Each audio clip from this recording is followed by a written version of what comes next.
gotta talk about something real important today, alright? This ain't no joke, this ain't no play, this is serious business. Disney Channel versus Nickelodeon. That's right, we going all the way in. Now look, if you was a kid back in the day, you know these two was going head to head like Tyson and Holyfield, just out here scrapping, fighting for the #1 spot. But the real question is, who was really the GOAT? Who had the best shows? Who had kids glued to the TV like they was getting paid for it? Who had parents talking about, turn that TV off, but you still didn't because Rugrats was on, and you needed to see if Tommy Pickles was going to make it out the playpen? Yeah, it was that deep. So let's get into it. Now if we talk in history, Nickelodeon was running the game like Jordan in the 90s. Straight up. They had everything. Cartoons, live action shows, game shows, slime. Man, you wasn't really a 90s kid if you ain't want to get slimed at least once in your life. Nick had Hey Arnold, Rugrats, Doug, Rocko's Modern Life, Cat Dog, The Wild Thornberrys, the list goes on. And don't even get me started on SpongeBob SquarePants.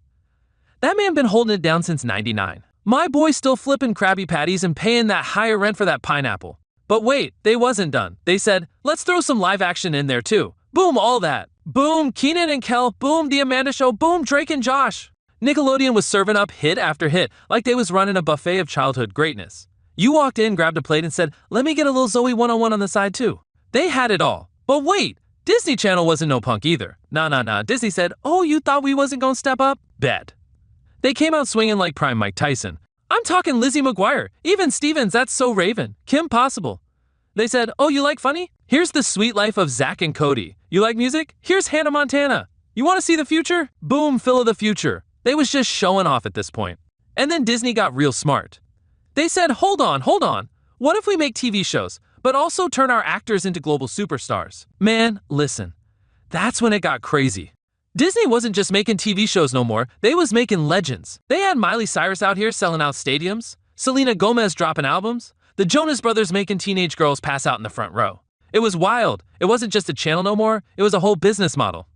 Disney said, Nickelodeon got slime? Cool, we got billion-dollar franchises. Mic drop. Now, here's where it gets crazy.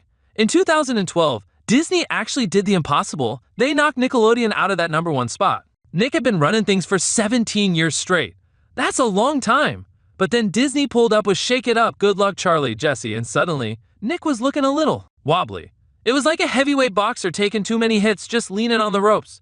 And let's keep it real. After iCarly and Victorious ended, Nickelodeon was struggling a little bit. That's when Disney said, yeah, we got this. But here's the thing, both of them started falling off when kids stopped watching cable. It wasn't just Disney versus Nick no more, it was YouTube, Netflix, Disney+, TikTok.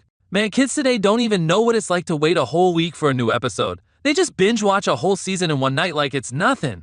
Back in the day, you had to wait. You had to suffer. You had to sit through commercials. These kids will never know that pain. Now, if we talking today, who's on top? Technically, Disney still got the edge in traditional TV ratings. In 2023, Disney Channel averaged over 126 million viewers, barely beating out Nickelodeon. But let's be real, both of them are getting cooked by YouTube and streaming services. YouTube out here with kids channels pulling in 94 million subscribers. Choo Choo TV got more views than Disney and Nick combined. That's crazy. Kids ain't watching cable no more, they on iPads, phones, watching Baby Shark 57 times in a row. So, does that mean Disney and Nickelodeon are dead? Nah, they still got legacies. You go on Disney Plus and boom, all the classics are there. You check Paramount and boom, Nick Show's still holding it down. But that war they had, that fight for #1, it's over. The real winner? The internet, social media, streaming. Kids don't care about channels no more, they care about content. They care about whatever's popping in the moment. And that's the game now. But let's be real, if we put nostalgia aside, who really won? If you was a cartoon person, Nickelodeon had your heart. If you liked big Hollywood level productions and pop stars, Disney was your go-to. But no matter what side he was on, one thing's for sure, both channels raised a generation. Both channels gave us moments we'll never forget. So at the end of the day, the real winners? Us. The 90s and 2000s kids. We got the best of both worlds, and that's why this debate will never die. Now if you'll excuse me, I gotta go rewatch SpongeBob and That's So Raven back to back and remind myself why childhood was undefeated.